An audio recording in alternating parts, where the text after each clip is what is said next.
네, 오늘의 황녀 사연은요. 집에 일절 관심도 없고 아내와 아이를 무시하는 남편에게 속 시원하게 패준 사이다 사연입니다. 사연 읽기 전에 구독과 좋아요, 많은 공유 부탁드릴게요. 결혼한 지 6년이 되어가고 있는 여자이며 아이는 4살 남자아이입니다. 일단 저희는 아이 갖기 전에 정말 사이좋은 부부였어요. 저보다 3살 더 많은 남편은 저와 친구처럼 사이좋은 신혼을 즐겼습니다. 3년 정도 연애하다가 결혼했고 연애하는 동안에도 저희는 다투거나 헤어진 적 한 번도 없었어요. 주위 사람들이 처음 눈에 콩깍지가 씌었을 때 하는 말이 처음에는 좋지 1년 넘으면 맨날 싸우고 콩깍지 벗겨진다.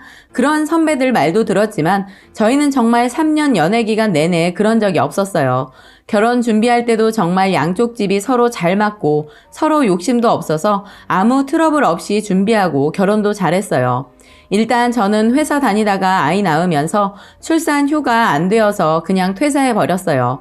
그리고 지금까지 아이 키우면서 집안일을 했는데 이게 참 아이러니하네요. 애 낳으니 저희는 정말 서로 있는 정 없는 정 다 떨어져 나가버렸습니다. 애는 새벽 내내 울어대고 남편은 처음부터 아이를 원하지 않았어요. 이렇게 둘이 평생 살아도 후회하지 않는다는 말도 했었어요. 그러나 양가 부모님들이 연세도 있으시고 어서 빨리 가지라고 성하셨어요. 그래서 아이 갖고 낳은 건데 남편은 정말 나 몰라라 합니다. 아이가 3살부터 어린이집에 다니고 있습니다. 그 전에는 제가 문화센터 다니면서 아이를 돌봤어요. 제가 집에만 있는 스타일도 아니었지만 산후 우울증까지 와서 답답함에 문화센터를 여러 개 다녔어요. 아이도 즐겁고 저는 힘들었지만 아이가 즐거워하니 좋았어요. 그런데 남편은 일절 집안일에 신경을 안 써요. 주말 빼고 5일 동안 밖에서 술 먹거나 회식하거나 하면서 3일에서 4일은 저녁을 먹고 밤 늦게 기어 들어옵니다. 저는 그동안 아이 어린이집 보내고 집안일과 빨래 청소 등등을 하고 아이 하원하면 데리러 갔다가 놀이터 가거나 마트에 들립니다. 솔직히 남편이 저녁 많이 먹고 오니 저녁 차리는 게 크게 신경 쓰지 않았어요. 아이 먹는 거 위주로 저녁을 차리고 저는 대충 먹습니다. 저 하나 먹는데 뭐 엄청 요리하는 것도 좀 그런 것 같고 그렇게 차리며 설거지하며 모며 치우는 게 더 힘들어 대충 먹고 치웁니다. 라면 같은 거 먹거나 분식이나 김밥 같은 거 사다 먹어요. 그렇다고 아이 반찬 대충 해서 주지 않고요. 그런데 남편이 저녁 먹지 않고 오는 날은 저녁 잘 차려줍니다. 아침에 일찍 출근을 하기도 하지만 아침에는 그냥 본인이 커피 한 잔 먹고 바로 출근해 버리거든요. 이건 결혼하고 나서도 그랬기 때문에 달라진 건 없어요. 아무튼 남편 집에 일찍 오는 날에는 저녁을 차리는데 먹고 난 후에 치우는 과정에서 남편은 정말 일절 하나도 도우려 하지 않아요. 정말 욕이 절로 나옵니다. 아무리 본인이 나가서 일하고 피곤하고 돈 번다지만 아이는 저 혼자 낳은 게 아니잖아요. 아들은 아빠를 그렇게 좋아라 하는데 애 잠깐 봐주고 놀아주는 것이 뭐가 그리 힘든 걸까요? 애가 이제 좀 커서 전에보다 덜 힘들기도 한데 말이죠.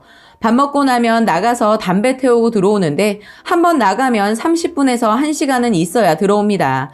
담배 끊으라고 여러 번 말했지만 절대 못하는 부분이라 저도 그건 그냥 넘어갔어요. 그렇지만 밥 먹고 저도 정리하고 애 씻기고 해야 하는데 설거지할 때는 조금 봐줄 수 있지 않나요?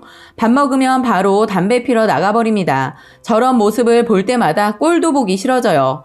애 낳기 전에는 정말 다정다감한 남자였는데 어쩜 일이 달라질 수 있는 건지 정말 지금 이 모습을 보면 예전 그 사람이 이 사람인지 헷갈릴 정도입니다. 담배 피고 집에 들어오면 본인 몸만 씻고 컴퓨터 하거나 폰질합니다. 아들이니 본인 씻을 때 같이 씻어도 될 것 같은데 단 한 번도 한 적이 없어요. 말이 나와서 말인데 저 신생아 때부터 저 혼자 다 했어요. 남편은 일절 안 하고요. 그래서 그런지 제 손목이 좋지 않네요. 아무튼 아이는 아빠와 같이 놀고 싶어서 옆에 가서 컴퓨터 자판이라도 살짝 건드려도 소리를 버럭버럭 지릅니다. 얼마나 소중한 저희 아이인데 그렇게 소리를 지를 때마다 제가 피가 거꾸로 솟는 기분이 듭니다. 정말 최악의 아빠 같아 보여요. 돈만 잘 벌어오면 뭐하나 싶어요. 야, 저리 안 가? 건드리지 말라고. 저리 가서 놀으라고. 그러면 아이는 너무 놀라 눈물을 뚝뚝 흘립니다. 그럼 제가 가서 안아주며 달래주어요. 최악이에요. 이런 생활이 계속 반복되고 있으니 저는 정말로 이대로 같이 평생 살 수 있을까? 라는 생각이 들어요. 다들 결혼해서 애 낳으면 이렇게 되는 게 맞나요? 저도 성격이 지금처럼 이러지 않았는데 이상해진 것 같았어요. 그렇지만 내 남자였고 그를 믿고 결혼하여 한평생 모든 걸 걸었는데 이런 생활을 하고 있으니 바보가 된 기분이 들어요. 저도 정답을 몰랐어요. 지금도 정답은 모릅니다. 다들 어떻게 사시는지 모르겠어요. 그래서 제가 답답한 마음에 이렇게 사연을 보냈겠지요. 이미 저는 남편과 대판한 상황이니까요. 누가 뭐라 한들 제 입장이 아니고 일어난 일을 바꿔줄 수 없다는 걸 알고 있습니다. 저는 매번 이런 일이 생기니 결국 속에 있던 말과 나도 너처럼 사람이고 이러고 사는 게 행복하지만은 않다는 걸 알리고 싶었습니다. 저는 주말에 친정집에 저희 아들을 잠시 맡기기로 했습니다. 그리고 남편과 둘이 애를 낳고 처음으로 시간을 보내기로 했습니다. 남편과 최근에 나온 영화 한 편을 때리고 술을 마시러 술집에 갔어요. 이렇게 영화를 보러 가고 술집으로 이동을 하는 동안에도 저희는 정말 껄끄럽고 불편하고 어색한 느낌이 들 수밖에 없었습니다. 그러나 저는 차분하게 남편과 거리를 좁히려 했습니다. 그러나 이 인간은 저를 남보다 더 못하는 눈빛과 행동으로 대하는 게 느껴졌어요. 저는 남편에게 이렇게 사는 게 행복하냐고 물었습니다. 그랬더니만 행복이고 나발이고 그렇게 산후 우울증 심하면 정신병원에나 가서 진료나 받아보라고 말을 하더라고요. 저는 정말 대화로 잘 풀어보고 예전처럼 다시 돌아가고 싶은 마음에 아이도 맡기고 둘이 진지하게 대화하려 했던 건데 완전 사람을 정신병자 취급을 하더라고요. 그래서 제가 그랬습니다. 야, 정신병원은 내가 아니라 네가 가야지. 본인 자식한테 그리 남처럼 행동하는 게 정상이냐? 내가 아니라 네 정신 상태나 똑바로 알아봐라 라며 말했습니다. 주말이라 술집에는 사람들이 꽤 많이 있었는데 저도 화가 나서 큰 소리로 질려버렸습니다. 그 소리 듣더니 쪽이 팔렸는지 야, 조용히 말 안 해? 여기가 우리 집 안방이냐? 사람들 다 보는데 뭐 하는 거야? 정신 차려, 이 정신병자야. 정말 딱 저렇게 말했어요. 저 마지막 정신병자라는 말에 제가 눈이 돌아가고 말았습니다. 야, 이 미친마. 지금 누구 보고 정신병자래. 내가 집구석에서 애만 보니까 웃음냐? 네가 나가서 돈 번다고 생색이야? 야, 나도 애 낳기 전에 너보다 돈 더 잘 벌었어. 이게 사람을 뭘로 보고 이따위로 말을 하는 거야? 야, 집에서 키우는 개새끼한테도 그렇게는 안 해.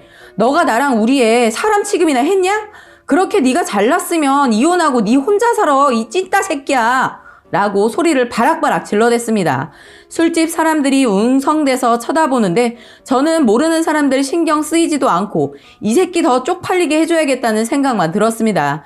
그랬더니 도저히 안 되겠는지 옷 들고 밖으로 바로 나가버리더라고요. 저는 바로 뒤따라 나갔는데 이 자식이 계산도 안 하고 나가버렸더라고요. 저는 급하게 계산을 하고 나갔습니다. 2층에서 1층으로 내려갔더니만 싸가지 없게 담배 꼬라물고 서 있더라고요. 저는 이 자식 오늘 아주 가만히 두지 않겠다는 마음으로 제 가방을 들어 담배 피고 있는 남편놈 얼굴을 쳐버렸습니다. 담배꽁초는 뒤로 날아가고 불꽃이 얼굴에 닿았는지 뜨겁다고 지랄 발광을 떱디다. 너 오늘 미쳤냐? 끝내고 싶어? 그러는 겁니다. 그래서 저는 가방을 다시 들어 얼굴에 올려 쳤습니다. 그러고 발로 걷어차고 가방으로 연신 때렸습니다.